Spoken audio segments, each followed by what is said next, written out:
Assalamu alaikum children.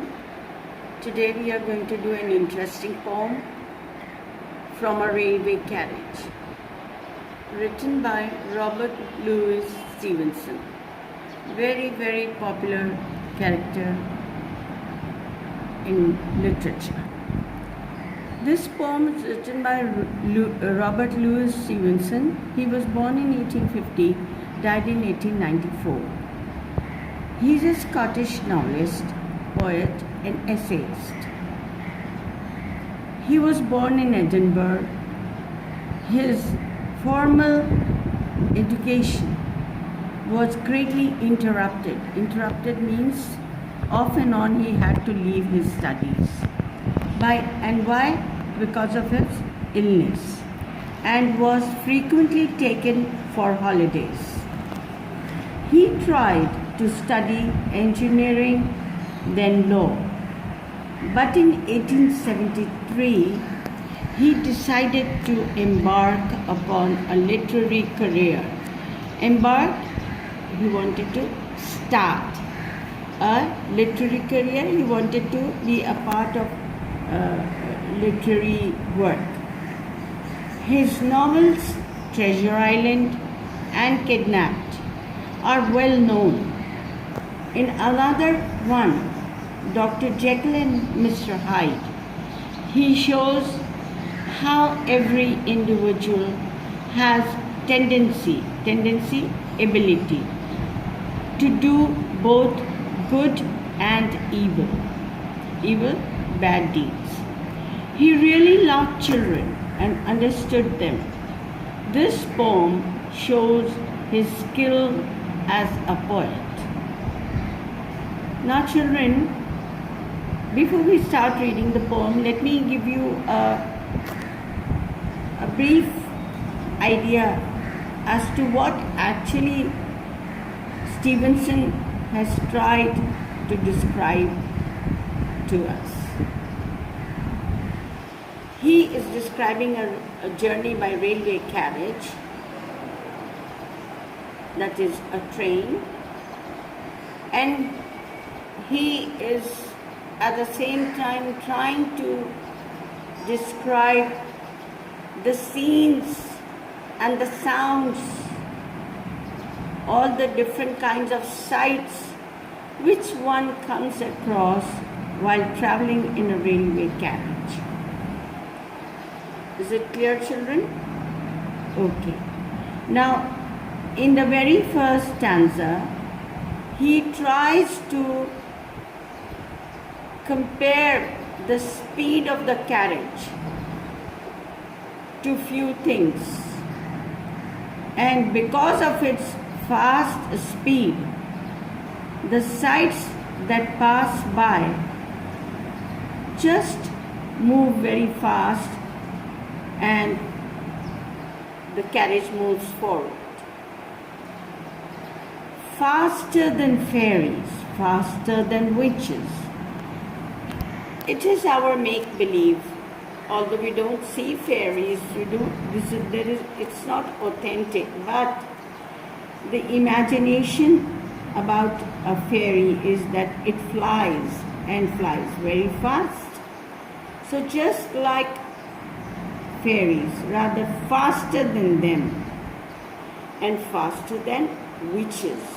Now, even witches, when you read storybooks, you will see a horrible looking woman with the broom in her hand, a long nose, an bad looking person.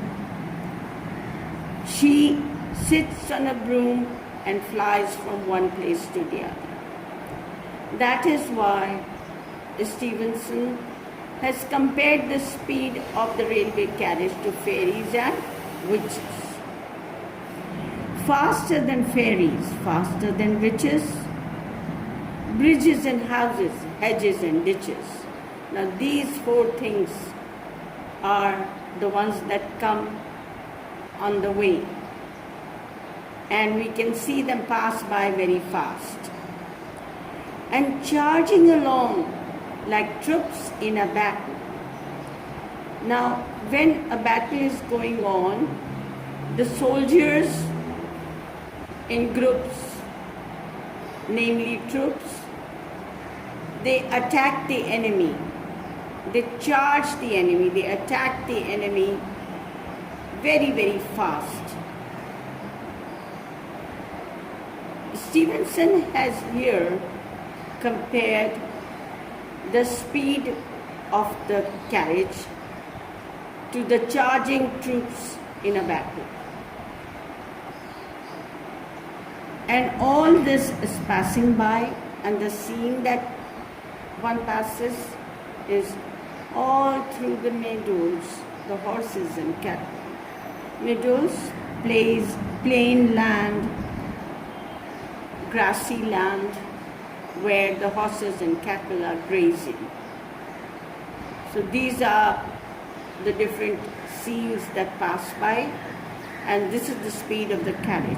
So you can imagine that when the carriage is moving so fast, then all these sights do come in your way, but they just pass by quickly. Next, all of the sights, all the scenes that we see of the hill and the plain fly as thick as driving rain. When there is heavy downpour or heavy rainfall, just go and stand near the window. On the window pane, when the rain is very heavy, it falls as if there is a continuous flow of water.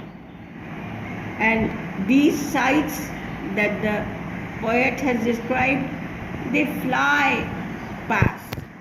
They move very, very fast, just like a driving rain, a heavy rain. And ever again, in the wink of an eye, painted stations whistle by. What else do we come across? Even by the time we blink our eye, we happen to see that even the painted stations, the railway stations, they just pass by. And when the train is passing by the stations, it whistles. Here is a child. Now in this stanza, he is going to describe few more scenes, few more characters that one can see on their way in the journey by railway carriage. By the side of the railway track, the poet sees a child who clambers and scrambles. Clambers and scrambles means who is moving around or climbing the hills with difficulty and collecting wild berries, all by himself, and he's all alone, gathering berries, brambles. Here is a tramp who stands and gazes. A tramp is a homeless person, a poor person who has nothing to do, just stands by the side of the track and watches the railway carriage pass by. Gazes, watches, sternly, very attentively. And there is the green for stringing the daisies, and on the plain areas, in the green grassy area, we can see daisies growing. And children, mostly on the countryside, love to gather these daisies to make into a garland, stringing, tying them in such a way to make them into a garland. What is a garland? Or a tiara that you wear on head. Here is a cart run away in the road, lumping along with man and load. What else can we see? A cart which is moving on the road with lot of difficulty because it has a lot of load on it, as well as a man. And then here is a mill and there is a river. What else do we come across? A mill and a river. But all these signs, the scenes that we have just discussed, I have described to you, they are all just simply a glimpse and gone forever. Because we are moving forward.